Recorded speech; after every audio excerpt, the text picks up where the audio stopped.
So I have been trying to mess with the bolts. I was gonna take the whole exhaust brake off so that I could try and clean the damn thing, but it is stuck as hell up there. Yeah, I got one off and it completely snapped. So my only other options are right where this pipe comes together, those two bolts, which they look a lot cleaner. The only problem is I can't reach them for crap. I think I'm gonna have to though, because I think that's my only choice. I was gonna try to spray some stuff up the pipe where the hole is, but I don't think that's gonna reach all the way up there. So I think I just gotta get that, which friggin' sucks, dude. But I don't know, the penetration oil just isn't really getting to it from here. I have to just open it and get to the actual flap on the inside of the exhaust so I can really free it up. I think that's my only option. So yeah, I guess I gotta get those two bolts off the bottom of the pipe right here. So I don't know, even these bottom ones are pretty damn rusty and they don't want to move, and I can't seem to even get a right size on them because it's so rusted, so it's like not an actual proper size right now. So there's the one I broke already, so I really don't want to keep doing that. That's already going to bother me that that's like that because it's not proper, so that's going to annoy me. I think I'm honestly straight up just going to take a drill right here and just drill a hole. Obviously I wouldn't do that in front of the turbo or anything because then it would suck it into the engine, but right here, if I drill a hole, all those metal shavings are going down the exhaust pipe anyways, right past the flap, and then I'll have a direct shot at this, so I can literally just stick the little nozzle in through the top and just coat the crap out of it from there, and then when I'm done I can just tack up the hole a little bit and call it good. But other than that, it just really doesn't seem like it's worth it to try and sit here and take off all these rusty bolts because it's just not going to be fun, and I really don't want to get into that. So there we go, got the hole drilled in there. I sprayed a crap ton of stuff in there and it's already loosening up. I also loosened the top of this. Don't be confused, I thought this whole top piece came off, so I tried to do that originally. All it does is make a little bit of a gap between the actual like bracket and the exhaust itself. So, but I can still open it so that there's a little bit of room for me to actually try to spray down through the top, so it still helps. But as of right now, I'm almost out of PB Blaster again because I've been using the crap out of this stuff. So I'm gonna go get more of this. I'm gonna get some Aerocroil and maybe some other, like, some people said try silicone lube. I don't really know. I'm gonna spray a ton of crap down there though, just so it frees up. But there's no other vehicles in the driveway, so I don't really wanna close up everything I'm doing here. So I'm just gonna take a quick walk to Napa, and that'll give that some time to soak anyways. So another bottle of PB Blaster, because that stuff's never bad. And then buddy at the store said just try some brake cleaner, because now that I'm directly on it, wow, the thing sounds great. So yeah, he basically said that since I'm right at the flap, just try to spray some of this stuff, because for the most part I feel like there's not a lot of rust inside the exhaust. It's probably mostly just stuck with soot and whatnot. So you know, if I can just spray this, clean a bunch of the material off the flap, and then let it soak a little bit more with PB Blaster, I think we're gonna be in the right direction here. All right, this thing is taking a bath. I'm gonna have to fix that so that doesn't catch on fire. And that, what the frick? Keep that away from warm things. Yeah, it's freeing up big time now. I don't know if I can do this with one hand, but yeah, look at that. Oh my God, I wasn't even recording on the friggin' camera. Hold on. Look at this. Officially can move it out by hand now. We're getting places.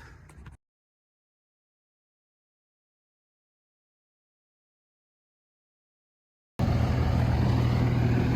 right, we gotta read the vacuum off the pump so I can figure this out.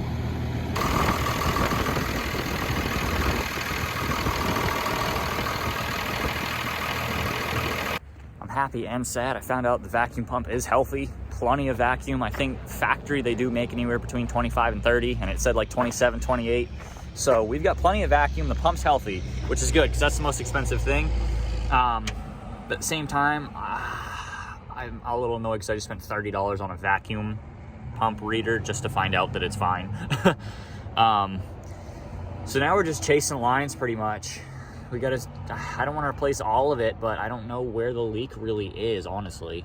Like, right off the bat, this one, off the pump itself, is pretty cracked looking. Like, that could literally just be our problem right there. So I don't know, maybe I'll just try this one nipple first, start the truck, see if anything happens, because all these are plastic. Oh, or that's the problem. What a fuck.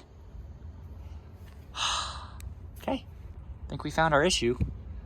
I feel retarded, but I feel like a genius at the same time. It's usually how it goes when you're working on vehicles. So yeah, I spent $30 when I could have just looked at the fucking thing. So the actual fix alone was 83 cents. But the gauge is what really cost us. The only other thing too is I don't know if the switch itself is healthy on the truck. Like the switch, I don't know. If I hook that thing directly to power, I hear the solenoid click. But when I'm in the truck and I hit the button, I don't know if it does anything. So I'm gonna fix this real quick, start the truck so I know that the vacuum's actually getting through it. And then I'm going to go over there and hook it directly to the battery and see if it closes. All right, so yeah, I'm happy to say I fixed it. So I'm not gonna count the gauge. Obviously, I thought it had enough vacuum at the front, but I'm gonna not count the gauge as part of the expenses. So basically, to get this thing fixed, I used 2 cans of PB Blaster, a hammer, and an 80-cent line for the vacuum. So, I mean, we're looking at $15 and I fixed it. So I'm wicked excited, but I'm going to weld up the hole right now on this. Hook up the actual wiring again, because I just touched it to the battery earlier to make sure it works. So I'm gonna hook this back up, weld that back up, and go give it a test run. There we go, quick little patch, nothing fancy, but filled it in.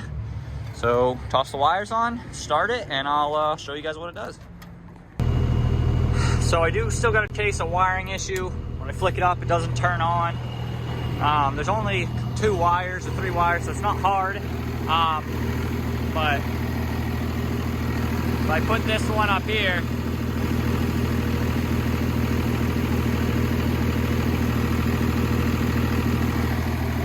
touch this to power.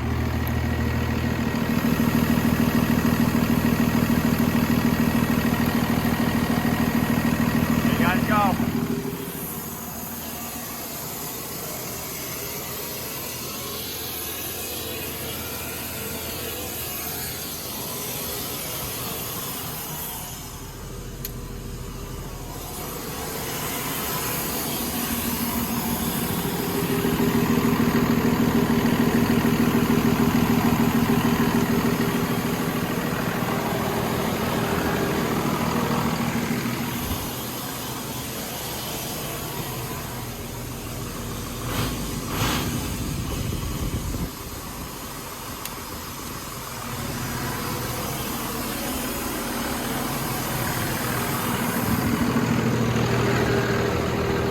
Shuts off automatically after a minute when I unplug it, so I'm gonna have to chase that down, but we're getting there. I think I might have found the issue here. That's supposed to be plugged in.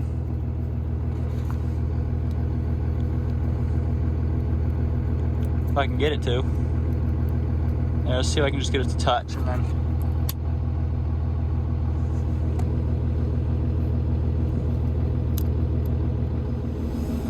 there we go, guys.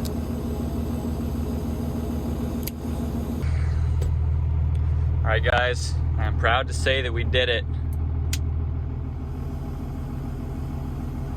She's hissing. I can't honestly tell because I don't know anything about exhaust brakes. It feels like it's sticking a little bit. When I shut it off, like it takes a little bit to go off.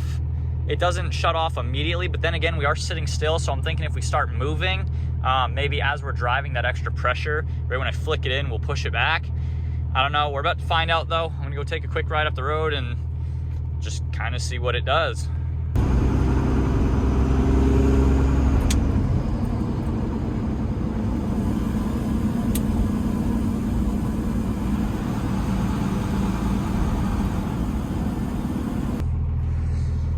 So we're doing a lot better, but the thing is not shutting off as soon as I hit the switch, which is what it's supposed to do. So I don't know. I guess I'm gonna do some Googling real quick and see if there's any quick answers. I'm thinking there was 3 holes on this for a 3rd wire. Maybe there's another one. Honestly, I don't really know. Maybe the solenoid's just tired on it and it's getting stuck. This should shut off immediately. So I am not sure what this is, but I just took it out of the linkage there. So there's nothing in the hole. And now it works perfect. I'm not really sure why, but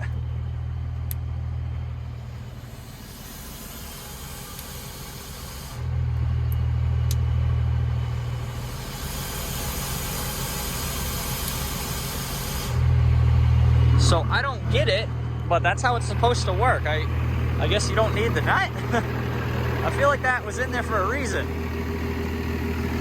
I don't know. We are going for another ride though, because I want to hear this thing, and now I think it's working properly. I don't really understand why I had to take that thing out. Like, I'm pretty sure if that's there, it's meant to be there for a reason, so I don't know. But I'm gonna take it for a quick ride up the road because it seems to be working properly.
Oh.